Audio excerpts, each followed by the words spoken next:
নমস্কাৰ বন্ধু, welcome to my YouTube channel Assam career job. আজি পুনৰ আপোনালোকৰ বাবে বহুত ভাল খবৰ আহি গ'ল।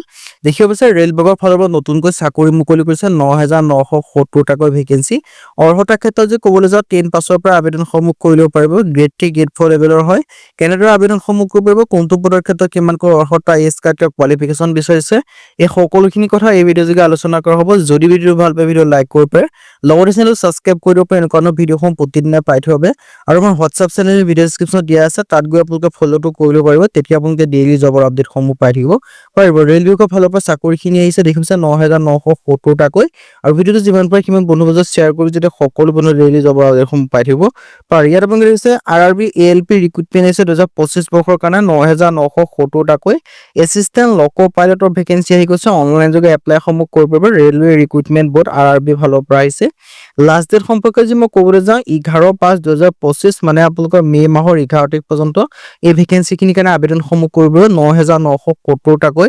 এছিষ্টেণ্ট লক' পাইলটৰ ভেকেঞ্চি আহি গৈছে ভেৰিয়াছ আৰু RRB ফালৰ পৰা আহিছে 12 এপ্ৰিল 2025। ইয়াৰ কাৰণে আবেদন কৰিব পাৰিব। আৰু 11 মে' 2025 পৰ্যন্ত এই ভেকেঞ্চিখিনিৰ কাৰণে আবেদনসমূহ কৰি ল'ব পাৰিব। চ' যদি আপোনালোকে ইণ্টাৰেষ্টেড হয়, ইলিজিবল হৈ আপোনালোকে আবেদনসমূহ কৰি ল'ব পাৰিব। আপোনালোকৰ এটা সুযোগ আহিছে, এটা অপৰচুনিটি আহিছে। এই সুযোগ আৰু অপৰচুনিটি আপোনালোকে নেহেৰাব।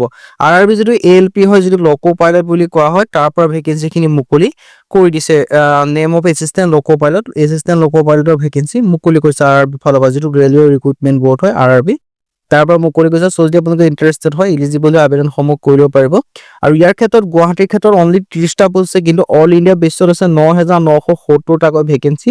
চেলাৰীৰ ক্ষেত্ৰত লেভেল 2 চেলাৰী পাব। 7 CPCT পে মেট্ৰিক্সৰ ইনিচিয়েল পাব 19,900 টকা পৰ্যন্ত আপোনালোকে এলাউন্স লাভ কৰিব। লগতে বয়সৰ সময়সীমা 18 পৰা 30 বছৰ 1 জুলাই 2025 গণনা কৰা হ'ব। লগতে এজ যিটো ৰিলেক্সনৰ সেইটো লাভ কৰিব।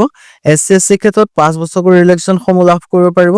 OBC ক্ষেত্ৰত 3 বছৰকৈ লাভ কৰিব পাৰিব। আৰু যিটো PWBD হয়, তাৰ ক্ষেত্ৰত আপোনালোকে 10 বছৰ পৰ্যন্ত এই চিলেকশ্যনসমূহ লাভ কৰিব পাৰিব। চ' যদি আপোনালোকে ইণ্টাৰেষ্টেড হয়, ইলিজিবল হৈ আপোনালোকে আবেদনসমূহ কৰি ল'ব পাৰিব। আপোনালোকৰ এটা ডাঙৰ সুযোগ আহিছে, এটা অপৰচুনিটি আহিছে। সুযোগ আৰু অপৰচুনিটি আপোনালোকে নেহেৰাব। কেটেগৰীৰ ক্ষেত্ৰত OBC NCLৰ কাৰণে 3 বছৰ আপোনালোকে লাভ কৰিব। SC/SC ক্ষেত্ৰত 5 বছৰৰ ৰিলেক্সনসমূহ লাভ কৰিব। মই জনাইছোঁ এডুকেশ্যন কোৱালিফিকেশ্যন লিখা আছে, মেট্ৰিকুলেশ্যন পাছ কৰিলে হ'ল। Matriculation SSC pass, ITI from recognise matriculation বা আপোনালোকৰ যিটো ITI হয়, কোনোবা এটা কোৰ্চ আপোনালোকে পাছ কৰিব লাগিব, যিকোনো এটা, তেতিয়া আবেদনসমূহ কৰি ল'ব পাৰিব বুলি উল্লেখ কৰি দিছে। চ' ইণ্টাৰেষ্টেড আৰু ইলিজিবল হৈ আপোনালোকে আবেদনসমূহ কৰি ল'ব পাৰিব। চ' এটা আপোনালোকৰ বাবে সুযোগ আহিছে, সুযোগটো যাতে গ্ৰহণ কৰে সকলোৱে। আপোনালোকে RRB ALP ভেকেঞ্চিৰ ক্ষেত্ৰত যদি আপোনালোকে আবেদনসমূহ কৰিম বুলি ভাবি আছে, তেন্তে আপোনালোকে আবেদনসমূহ কৰি ল'ব পাৰিব। ইয়াত সকলোখিনি কথা লিখা আছে। চ' ইণ্টাৰেষ্ট আৰু ইলিজিবল আবেদনসমূহ কৰিব পাৰিব। A আৰু B দিয়া আছে। B ক্ষেত্ৰত আপোনালোকে বিচাৰিছে 3 years ডিপ্ল'মা, নাইবা ভেৰিয়াছ টিম দিছ ইঞ্জিনিয়াৰিং ডিচিপ্লিন লাগিব, নাইবা ডিগ্ৰী ইন ইঞ্জিনিয়াৰিং ডিচিপ্লিনত থাকিব লাগিব। চ' ইণ্টাৰেষ্ট আৰু ইলিজিবল আপোনালোকে আবেদনসমূহ কৰি ল'ব পাৰিব। আপোনালোকৰ এটা ডাঙৰ সুযোগে আহিছে, সুযোগ যদি আপোনালোকে নেহেৰুৱাব। যদি আবেদনসমূহ কৰিম বুলি ভাবিছে, আপোনালোকে আবেদনসমূহ কৰি ল'ব পাৰিব ৰেলৱেৰ ক্ষেত্ৰত, RRB ALP ভেকেঞ্চিৰ ক্ষেত্ৰত। আৰু ইয়াত আপোনালোকে দেখিব পাইছে সকলোখিনি ডিটেইলছ লিখা আছে। RRB ফালৰ পৰা ডাঙৰ এডভাৰটাইজমেণ্ট মুকলি কৰিছে। ৯,৯৭০টাকৈ ভেকেঞ্চি, এটা ভেকেঞ্চি নহয়, 9,970 ভেকেঞ্চি মুকলি কৰিছে আপোনালোকৰ বাবে। চ' ইলিজিবল আৰু ইণ্টাৰেষ্টেড লৈ আপোনালোকে আবেদনসমূহ কৰি ল'ব পাৰিব। ইয়াত আপোনালোকৰ সকলোখিনি কথা ডিটেইলছ উল্লেখ কৰা আছে। ইয়াত আপোনালোকে গোটেইখিনি দেখিব পাৰিছে। আপোনালোকৰ বাবে এটা সুযোগ আহিছে, সুযোগটো যাতে আপোনালোকে সকলোৱে গ্ৰহণ কৰে ৰেলৱে RRB ক্ষেত্ৰত। ইয়াৰ ক্ষেত্ৰত এডভাৰটাইজমেণ্টসমূহৰ লিংকটো মই ভিডিঅ' ডেছক্ৰিপশ্যনত দিয়া আছে, তাত গৈ পেলাই আপোনালোকে এডভাৰটাইজমেণ্ট লগাই আবেদনসমূহ কৰিব পাৰিব। ৰিক্ৰুইটমেণ্টসমূহ ইয়াত উল্লেখ কৰি থোৱা আছে, সকলো ডিটেইলছ আৰু ফোন নম্বৰ দিয়া আছে।